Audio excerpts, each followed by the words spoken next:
How to change Gmail ID username in mobile. So if you want to change your Gmail ID username, then what you have to do is open up your Play Store and then go to your profile, which is on the upper right corner. And then here you will find settings option. Tap on settings and here you will find general settings.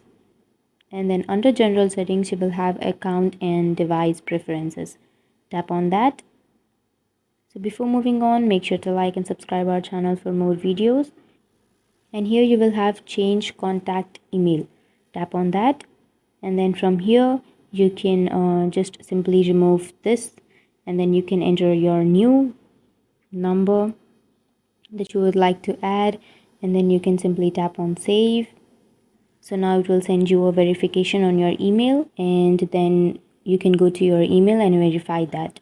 It may take a few minutes or it may take a few days to change your username, and after that, after verifying, you can simply use the new username. So that's it guys, that's how you change your Gmail ID username.